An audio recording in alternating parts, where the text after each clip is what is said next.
Nosotras, la primavera. Yo soy Evelyn Odvet Morataya Marroquín, más conocida como Evelyn Morataya. Voy a cumplir 51 años el 22 de agosto. Tengo 50 y estudié Letras y Filosofía en la Universidad Rafael Andívar.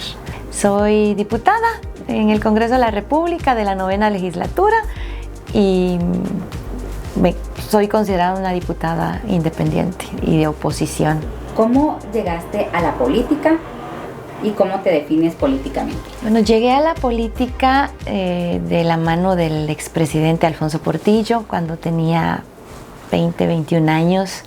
Fui esposa del presidente de la República en 2000-2004 y fui electa como diputada para el periodo 2020-2024 y recientemente he sido reelecta para la siguiente legislatura, la 10ª legislatura. ¿Cómo llegó a la política? ¿Cómo decidió en el momento que dijo, bueno, yo deseo aportar desde la legislación? Desde el Congreso de la República fue una decisión difícil. Yo había tenido esta vivencia política a través de la presidencia del expresidente Alfonso Portillo y decidirme a regresar a Guatemala. Vivía en México. Fue difícil para mí porque hacer política en Guatemala y hacer lo correcto en la política guatemalteca es más difícil que lo contrario. Y yo he regresado y me he incorporado a la vida pública del país para hacer lo correcto. He tenido muchos más obstáculos que creo que los que han tenido los que integran una alianza oficialista en el Congreso de la República para complacer intereses personales, intereses que tienen que ver con la corrupción, con el crimen organizado, muchos. Así es que mi trabajo ha sido cuesta arriba en todo momento, desde el primer día que asumí como diputada a la fecha. Pero no me arrepiento. ¿Cómo describes el trabajo que has realizado desde el Congreso de la República hasta el momento? Es un trabajo muy digno, es un trabajo muy comprometido con las personas que depositaron en su momento su confianza en mí.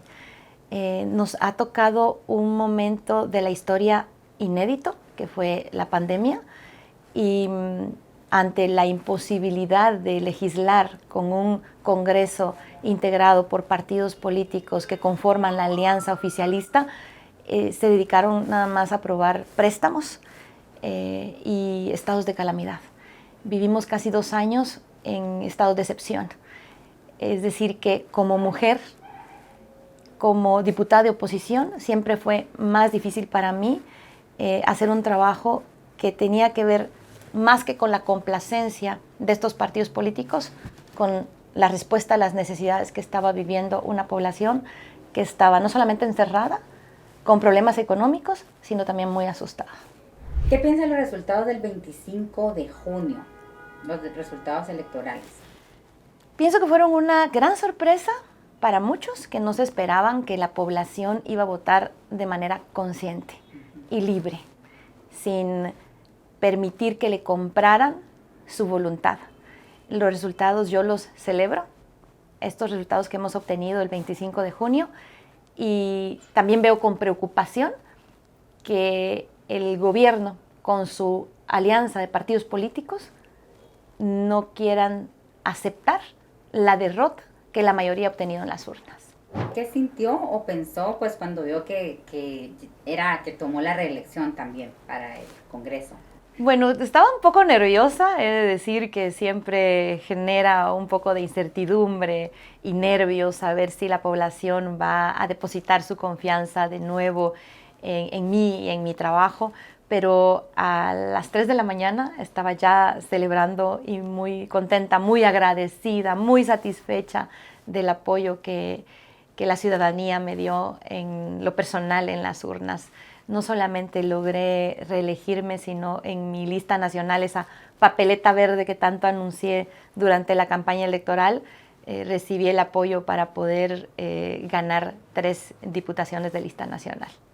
¿Qué leyes quisiera seguir proponiendo desde el Congreso?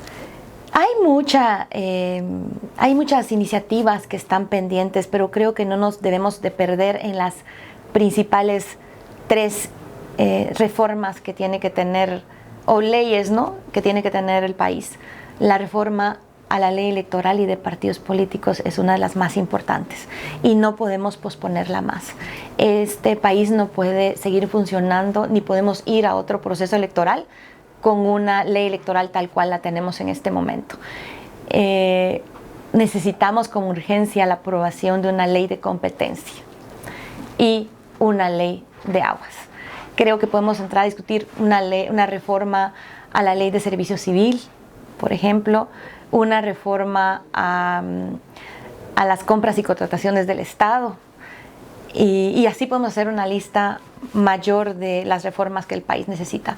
Pero creo que lo primero que tenemos que hacer, quienes vamos a regresar al Congreso de la República y los nuevos y nuevas diputadas que tomen posesión el 14 de enero de 2024, es reformar profundamente y de manera significativa la ley electoral y de partidos políticos.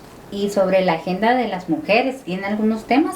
Hay una amplia lista de iniciativas que se han trabajado desde el pasado y en esta legislatura también a favor de los derechos de las mujeres y de las niñas.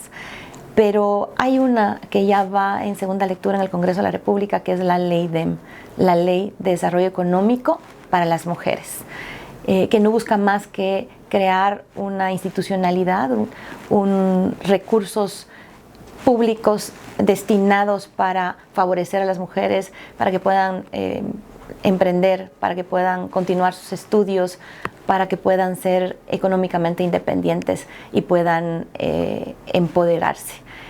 Hay muchas más iniciativas, pero tomando en cuenta el país que somos, que le tiene miedo al empoderamiento de las mujeres, hablar de una agenda de las mujeres siempre distrae la atención de lo más importante. Y no es que las mujeres no seamos importantes, pero si empezamos a discutir políticas públicas que vayan directamente a favorecer a las mujeres sin intermediarios, que puedan privilegiar su educación sobre todo, creo que con eso tendríamos bastante. Un ministerio para las mujeres también es una asignatura pendiente, que pudiéramos aprobar esas iniciativas que hay, que buscan que las mujeres tengamos un ministerio desde el Ejecutivo que pueda ser el ente rector de la política pública, de la agenda pública para las mujeres, para las niñas. Sería ideal también en este contexto que estamos viviendo. ¿Qué importancia tienen las mujeres en cargos públicos y su participación desde el Congreso? Desafortunadamente tenemos muy poca representación de las mujeres en cargos públicos. Ha habido muy pocas ministras, sobre todo en este gobierno, y en el Congreso de la República solo somos 32 mujeres. No estoy segura si ganamos 30 o 32 mujeres de nuevo para la próxima legislatura, pero aún así es insuficiente.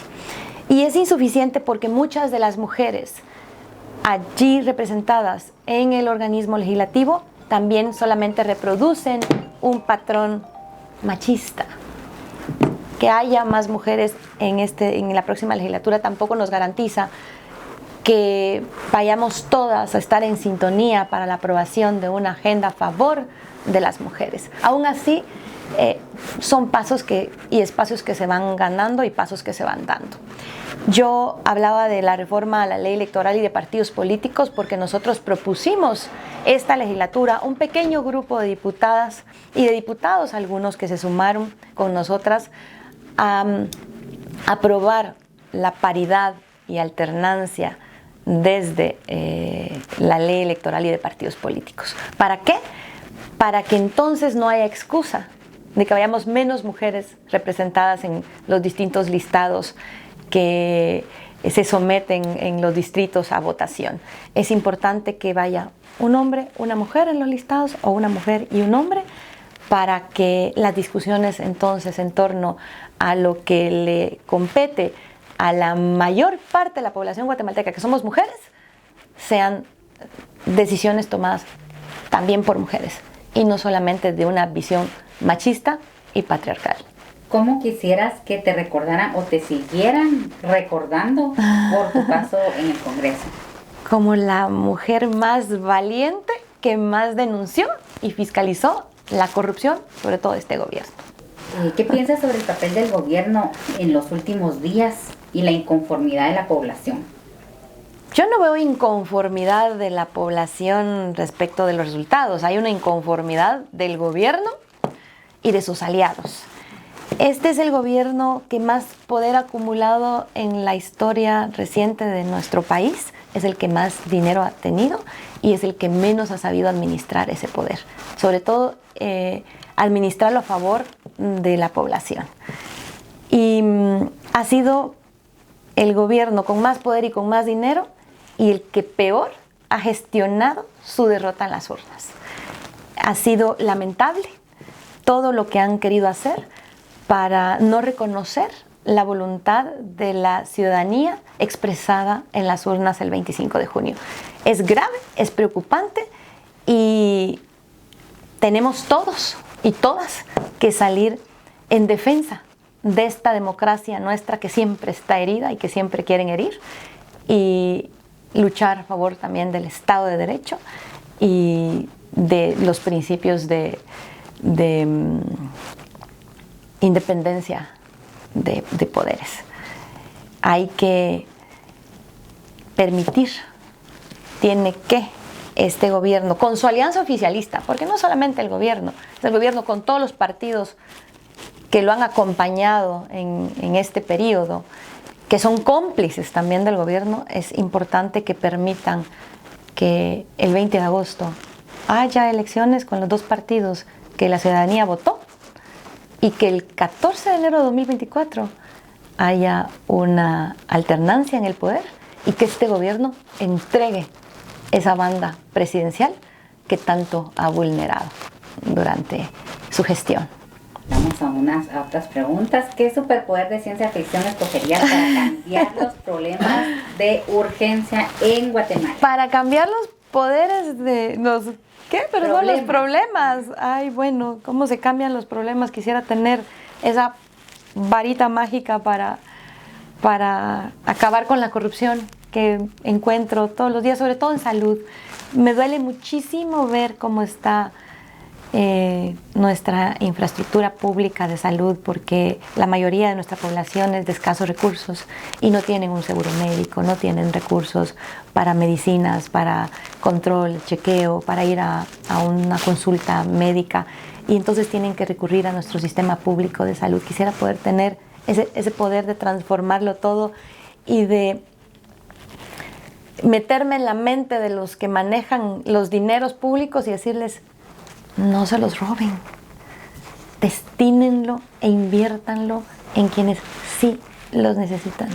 Precisamente de esa varita que mencionaste, si te pareciera una genia de la lámpara maravillosa y te concediera 3 deseos, ¿cuáles serían? ¿3 deseos personales o 3 deseos como de política? Los que tú quieras. El primer deseo es que los niños y las niñas no se sigan muriendo de hambre. Hay mucha hambre en el país y quienes más lo están padeciendo son los niños y las niñas, desnutrición aguda. Quisiera que mi primer deseo fuera que los niños y las niñas pudieran tener un plato de comida en su mesa, que sus padres no sufrieran tanto para alimentarlos, para nutrirlos. El segundo deseo personal, que mi hija tenga mucha vida y salud y que sea una niña buena, sabia. Y el tercer deseo, que podamos tener un país más justo para todos, en donde nuestros hermanos y hermanas no tengan que lanzarse por las fronteras a una migración irregular. Yo soy hija de un padre que migró, de un migrante también, y es muy doloroso ver esta separación de las familias. Creo que mi historia, no me quejo, pero hubiera sido distinta si hubiera podido tener la oportunidad de crecer con mi papá al lado. ¿Y el nombre de una mujer que te inspire y por qué? El nombre de una mujer que me inspire. Ay, Es que me inspiran muchas mujeres, pero creo que la primera mujer en la que yo tuve cerca y que me inspiró totalmente fue mi mamá. Una mujer que no tuvo oportunidad de educarse y aún así supo y tuvo la sabiduría de invertir lo poco que tenía en la educación de sus 3 hijas.